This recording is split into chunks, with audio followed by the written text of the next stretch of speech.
नमस्कार दोस्तों, जय श्री कृष्णा। क्या आपने कभी सोचा है कि हमारे जीवन में दुख का सबसे बड़ा कारण क्या है? इसका कारण है आसक्ति, भय और क्रोध। भगवान श्री कृष्ण कहते हैं कि जो व्यक्ति इन तीनों पर विजय पा लेता है और पूरी श्रद्धा से उनकी शरण में आ जाता है, वह दिव्य शांति और परम आनंद को प्राप्त कर सकता है।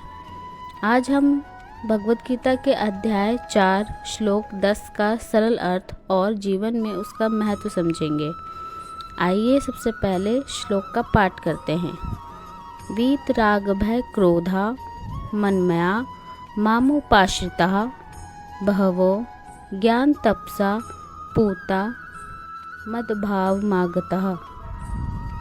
भगवान श्री कृष्ण कहते हैं, जो लोग राग अर्थात आसक्ति, भय और क्रोध से मुक्त हो जाते हैं, जो अपना मन मुझ में लगाकर मेरी शरण ग्रहण करते हैं, वे ज्ञान रूपी तपस्या से शुद्ध होकर मेरे दिव्य स्वरूप को प्राप्त हो जाते हैं।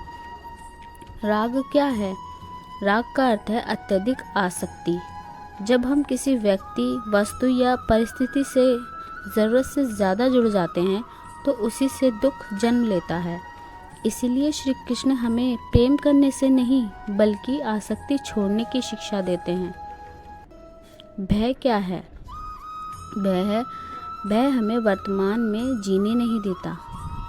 भविष्य की चिंता, असफलता का डर, लोगों की राय का डर, ये सब हमारे मन को कमज़ोर बना देते हैं। जब हम भगवान पर विश्वास करते हैं तो ये धीरे धीरे समाप्त होने लगता है। क्रोध क्या करता है? क्रोध हमारी बुद्धि को नष्ट कर देता है। एक क्षण का क्रोध वर्षों के रिश्ते खराब कर सकता है। जो व्यक्ति धैर्य और विवेक से काम लेता है, वही जीवन में सही निर्णय ले पाता है। भगवान की शरण में आने का अर्थ संसार छोड़ देना नहीं है, बल्कि हर कार्य को ईश्वर को समर्पित भाव से करना है। अपने कर्तव्यों का पालन करते हुए ये विश्वास रखना है कि भगवान हमारे साथ है। ज्ञान तपस्या का अर्थ क्या है? ज्ञान तपस्या का अर्थ है अपने जीवन को सत्य, विवेक और आत्मचिंतन से शुद्ध करना। अच्छे विचारों को अपनाना और बुरे संस्कारों को त्यागना ही सच्ची तपस्या है। यदि हम आसक्ति कम करें, भय को विश्वास से बदलें, क्रोध पर नियंत्रण रखें और भगवान का स्मरण करते रहें, तो हमारा जीवन अधिक शांत, संतुलित और आनंदमय बन सकता है। भगवान श्री कृष्ण का यह श्लोक हमें सिखाता है कि सच्ची आध्यात्मिक उन्नति बाहरी दिखावे से नहीं बल्कि मन की शुद्धता से होती है। आइए हम भी राग, भय और क्रोध को छोड़कर ज्ञान और भक्ति के मार्ग पर चलने का प्रयास करें।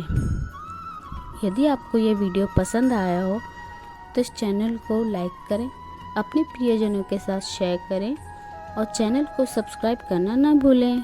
जय श्री कृष्ण। राधे राधे।